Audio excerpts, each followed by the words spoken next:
Okay, so I built a 10-day weather app, a CLI application, and it basically gives you a weather forecast for your local area once the user has entered in their city and state.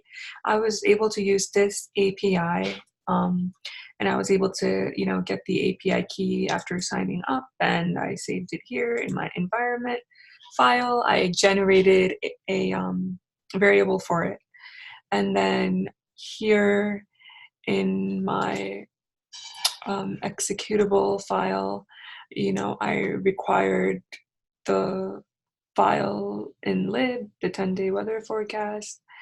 And so in the API class, I put the API key here, the variable that I had. And the weather hash would be in JSON. And actually, it would give me this hash would give me too much data. Like I didn't want like all of this data. I only wanted like a few certain attributes, which I did define in my forecast class. So I only wanted the date, time, city name, state code, temperature, high temp, low temp, snow, and pop. So what I kind of had to do was I had to extract that data from the weather hash that I got. And then the new hash with the forecast objects that I wanted, I also wanted to extract the city name and the state code from the weather hash that would be generated, in JSON.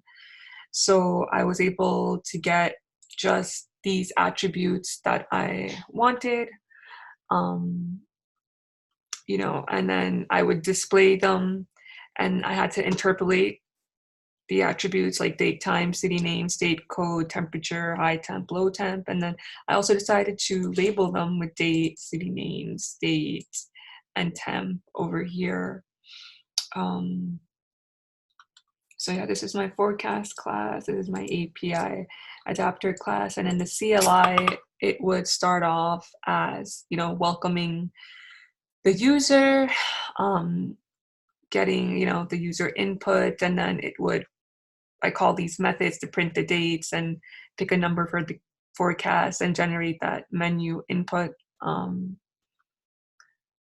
So as you can see right here, it would pick it would prompt the user to pick a number from 1 to 16 and type N to exit the program. And I used an if statement here in this method, menu input.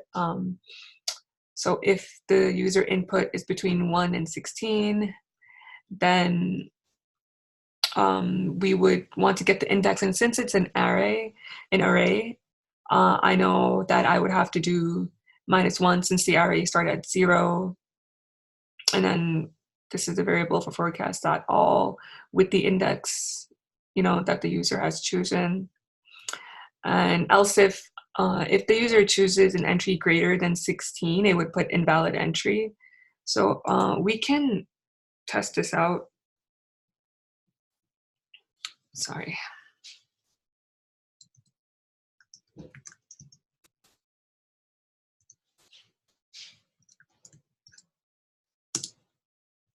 And I'm just going to put my city, Hamden, Connecticut. And as you can see, it comes up with like 16 days, and you can generate a forecast for any of these days. So I'll just pick 1. And then over here, it gives me the city and state and the temp and the high temp and the low temp and chance of snow and precipitation. I can also choose any other day that I want. I can choose 7, which is the 24th, and it will give me, the forecast with the proper attributes that I wanted it to give me. And we can test it out. Like if I choose a number that's not between 1 and 16, let's say I choose 18, it will give me invalid entry. And then if I want to exit the program, I can type end right over here, like end. And then this works with any state. I tried it out. I'll try to do Columbus, Ohio now. Columbus, Ohio.